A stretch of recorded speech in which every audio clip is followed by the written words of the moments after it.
My name is Dr. Alexei Petrov. I'm 98 years old, and I have practiced medicine for over 70 years, longer than most people have been alive. I began treating patients when Stalin was still in power. I've treated soldiers, farmers, politicians, children, and elders across every corner of Russia. I have witnessed wars, starvation, revolutions, and rebirths of entire systems. But today, from my quiet apartment in St. Petersburg, I feel a deep responsibility to speak directly to you, the people of the United States, especially those of you who are past 60. Why am I reaching across the ocean at my age? Because your people are facing the same silent danger I've been warning my own countrymen about for decades. Our danger that shows up in the middle of the night, quietly, briefly, and often brushed off with a glass of water or a shrug. I'm talking about night cramps. Painful, sudden muscle spasms that wake you up. You may rub your calf, walk a little, and go back to sleep. But I must tell you, this is not normal aging. It is not harmless. It is not to be ignored. I remember the first time I experienced it myself. I was 81, reading an old case journal late into the night, when suddenly my leg seized up. The pain was sharp and paralyzing. I stood up, stretched, and brushed it off. Too much time in the chair, I thought. But it happened again the next week, and again I knew then what it meant. My own muscles, which had carried me through a life of walking hospital corridors and icy Russian streets, were quietly deteriorating. Since then, I have spoken to hundreds of patients, some well into their 80s and 90s, and I ask them one question. Do you ever wake up with cramps at night? More often than not, the answer is yes. And always, always they believed it was nothing. Just old age, a side effect of getting older. Let me tell you, this belief is dangerous because night cramps are not the problem. They are the warning. In the Soviet medical system, we often had to rely on the body's natural signals more than fancy machines. We listened to symptoms. Night cramps became, in my opinion, one of the most important signs of something deeper, something called rapid muscle loss, or what you might call sarcopenia. I'll explain this term more in the next section, but for now, understand this. Your body is talking to you, and it's not whispering, it's screaming. So why do I speak now to an American audience? Because your aging population is growing rapidly. You are living longer but not necessarily better. Too many of you are retiring into weakness, into fear of falling, into medications and wheelchairs. It does not have to be that way. If you're over 60 and you felt those sharp night cramps, this message is for you. Do not ignore them. Do not say it's nothing, because it is something. Something very serious. In the next part of our conversation, I will explain exactly what a night cramp is, why it happens, and why it means your muscles are declining faster than you think. And trust me, I say this not as a doctor with a degree, but as a man whose own muscles once cried out in the dark. Let us talk about what really happens when you experience a night cramp. Not the vague idea, not the folk explanation, but the true biological event occurring inside your body. A night cramp is a sudden, involuntary muscle contraction. It most commonly strikes the calf, but I've seen it affect the feet, thighs, even hands in some cases. It usually happens during the night or early morning hours, and it can be brief or prolonged, sometimes lasting seconds, sometimes several agonizing minutes. But what causes it? Many doctors will tell you it's dehydration or lack of electrolytes. Yes, those can contribute, but they are not the root. Not for people over 60. Not when the cramping becomes a regular visitor. What I have found, after treating thousands of patients over decades, is that chronic night cramps in older adults are almost always tied to progressive muscle wasting. Think of it like this. Your muscles are slowly shrinking, weakening, and becoming less elastic. The nerves that control them start misfiring. The balance of calcium and potassium inside your cells is disrupted. The muscle contracts but can't release.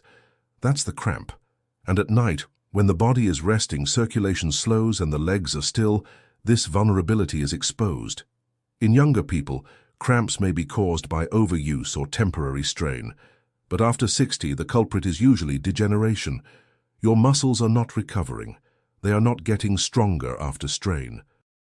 They are shrinking silently. During Soviet training, we had very few machines, so we learned to observe patterns, and night cramps were always a red flag. We would write in the charts, recurrent nocturnal spasms, investigate wasting. To me, that note was sacred. It meant we had caught something early. Let me make this clear. A single cramp is not a diagnosis, but a pattern is. If you're waking up more than once a week with tightness or spasms in your leg, your body is telling you something important. And the worst mistake is to ignore it or to simply take a magnesium pill and move on. You see, many patients fall into a trap. They experience cramps, they search online, they find advice. Take magnesium, drink water. But these are band-aids. They might dull the symptoms for a while, but they do not address the true issue, that your muscle tissue is disappearing faster than your body can replace it. In fact, I have treated patients who drowned themselves in water, overdosed on supplements, even changed mattresses thinking the problem was external. But no mattress or supplement can stop what is happening inside the muscle fibers when they are no longer stimulated or nourished properly. Some people say, oh, it's just part of getting old. But I ask you, why do some 70-year-olds walk with power while others cannot rise from a chair? It is not just luck, it is biology. It is maintenance. And cramps are the smoke before the fire. When I had my first real cramp at 81, I understood immediately what it meant. My muscles were calling out. They were asking for attention, for care. That cramp, painful as it was, saved me. It warned me in time. Now, I want to help you understand this warning as well. Because in the next part of our conversation, we will explore the enemy behind the cramp. A silent, dangerous process that I've spent my entire career battling. Let's talk plainly now. Because this is the part that most people, including many doctors, don't like to say out loud. After the age of 60, your body begins to lose muscle mass at an accelerated rate. This condition has a name, sarcopenia, but I simply call it what it is, the quiet collapse of your strength. Sarcopenia doesn't arrive with a siren. It arrives with small signs, weakness getting out of a chair, slower steps, a feeling of heaviness when climbing stairs, or that strange unsteadiness when standing from bed. And yes, night cramps. Most of my patients never heard the word sarcopenia until I said it. That's because it's often ignored or brushed aside. Medical systems around the world focus heavily on heart disease, diabetes, and cancer, and rightfully so. But the gradual loss of muscle is what sets the stage for nearly every bad outcome in older adults. You fall more, you fracture more, you heal slower, you lose independence. Let me give you an example. Her name was Tatiana. She was 63 when she came to my clinic in Novosibirsk. She was healthy on paper, no major conditions, took only one medication. But she told me her legs cramped at night, and she felt softer than she used to. I examined her and found significant muscle thinning in her thighs and arms. She had been losing muscle for years without knowing. She ignored my warning. Said she would walk more next spring. That winter she slipped on ice while stepping off a curb. Her femur shattered. Recovery was long and painful. When she finally returned for follow-up, she said, "Doctor, I wish I had taken the cramps seriously.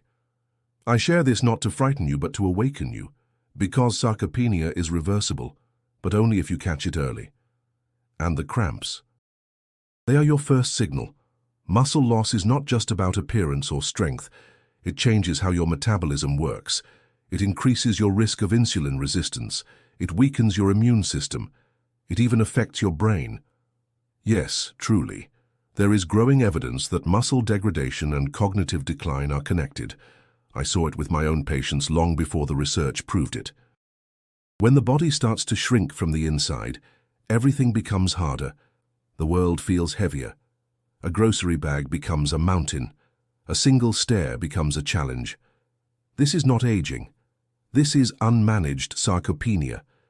People often assume that weakness comes with the number of candles on the cake. But I have treated 90-year-olds who still chop wood and garden daily because they maintained their muscle.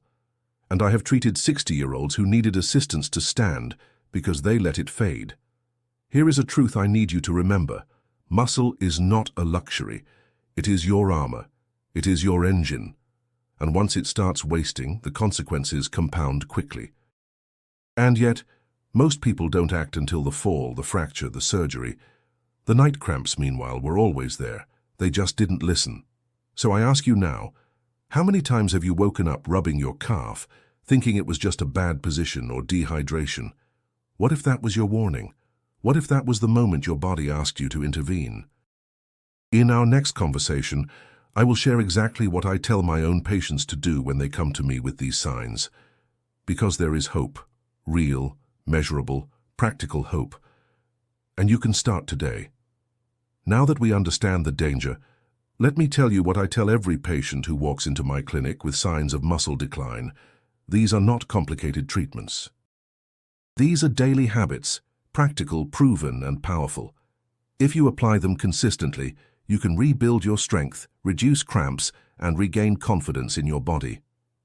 Habit number 1, resistance training. And no, I don't mean lifting heavy weights at the gym. I mean using your own body. Sit and stand from a chair without using your hands. Hold onto the edge of a table and do gentle squats. Use soup cans or water bottles as weights. The key is daily intentional muscle engagement. Your muscles do not care how fancy the equipment is, they only care about tension, repetition, and consistency. I had a patient, 88 years old, who simply stood up and sat down from a bench 10 times every morning and every night. In 6 weeks, his cramps disappeared. His balance improved. He walked with confidence again. Not because of medicine, but because of movement. Habit number 2, prioritize protein. After 60, your body needs more protein, not less. Many older adults eat toast, coffee, and soup. That's not enough. Your muscles are starving for building blocks. I tell patients to include a protein source at every meal: eggs, chicken, fish, beans, or even Greek yogurt. In Russia, we use kefir with oats and nuts.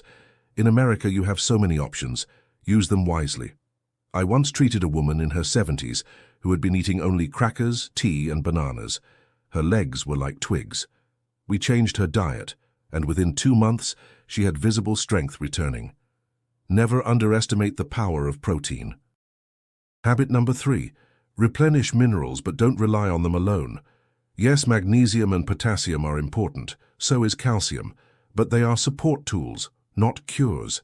If your muscles are starving for movement and nutrients, no pill will save you. Think of minerals as the oil in your engine. You still need fuel. That fuel is action and food. If you choose to supplement, do so responsibly and with professional guidance. Habit number 4, develop a calming evening routine that includes gentle stretching. In Russian sanatoriums, we teach our elders to stretch their legs, flex their feet, and breathe deeply before sleep. This helps with circulation, nerve health, and muscle relaxation. Simple ankle circles, toe pointing, and soft breathing, just 5 minutes, can reduce cramp frequency dramatically. I do this myself. Every night I sit at the edge of my bed, stretch my legs forward, flex and relax each muscle. I listen to soft music or silence. Then I sleep, and I have not had a cramp in over a decade. Habit number 5, recognize the emotional connection. Many older adults stop moving not because of pain, but because of sadness. Isolation, loss, and fear cause people to withdraw. Muscles need hope. They need purpose. They respond to joy. I encourage all my patients to connect with someone, even briefly, every day. Talk, walk, pray, or laugh. Even a short walk outside can awaken something inside the muscles and inside the heart. There was a patient of mine, Nikolai, who lost his wife at 82. He stopped eating, moving, living. I visited him personally and asked him to walk with me to the chapel each morning. Within weeks, he regained energy. Within months, he no longer needed assistance, not because of medicine, but because of meaning. These 5 habits, movement, protein, minerals, stretching, and connection, are what I live by. And if you start now, your body will respond, slowly, steadily, and beautifully. Let me leave you with something important. Maybe the most important thing I've learned in my nearly 100 years of life and medicine. Most people are not weak because they're old. They're weak because they've stopped training. There's a big difference. You see, I've treated elderly farmers who climbed ladders at 85. I've seen grandmothers who carried groceries up 4 flights of stairs. These were not exceptions. They were simply people who kept their body in service, who refused to let age dictate decline. They kept moving, they kept nourishing. And most importantly, they kept listening to their bodies. That's what I hope you've learned today, that your body is not betraying you. It is speaking to you. When you feel a night cramp, you're not just having a bad dream or sleeping wrong. You're receiving a message, a signal, a flare in the dark that says, pay attention, I am weakening. Help me. And if you listen, truly listen, you can help, you can rebuild. You can turn back a process that most people think is inevitable. It is not. I have known men who began strength routines at 70 and lived into their 90s with independence. I have seen women go from using walkers to walking unassisted, not through miracle drugs, through daily effort, through discipline. Through the quiet, humble work of honoring their body with care. That is why I say you are not old, you are untrained, and training can begin today. Even if your legs shake, even if you feel tired, even if you doubt yourself, the first step is belief. You must believe that you are worth rebuilding, that your life still matters, that your body, no matter the age, is capable of adapting. Because it is. Science agrees. Muscles respond to stimulus at every age. Strength can return, balance can improve, sleep can deepen, and yes, cramps can stop. But none of that happens with pills alone. It happens when you take action, when you stretch in the morning, when you add protein to your lunch, when you walk to the mailbox with purpose, when you call someone you love instead of isolating. Every small decision builds the foundation for strength. And let me tell you, strength is not just about muscles, it is about dignity. It is about feeling safe in your body. It is about not fearing stairs or chairs or sidewalks. It is about standing up, not just physically but emotionally. That's what I want for you. Not just fewer cramps but a better life. I hope you take the time to write down the 5 habits I shared. I hope you begin one of them today, not next week, not after the holiday. Today. And I hope you share this message with someone you care about, because chances are they're feeling it too. The stiffness, the fatigue, the fear. And maybe, just maybe, they need someone to tell them you are not broken. You are simply untrained. Let's stop calling this normal aging. Let's start calling it what it is, neglect. Not by choice, but by habit. And like any habit, it can be changed. Thank you for listening. Thank you for trusting me, an old doctor from Russia, to speak into your life. I may never meet you, but I believe in your strength and I believe in your future. Now stand up, gently. Stretch your legs, breathe. Your muscles are listening. Give them something worth hearing.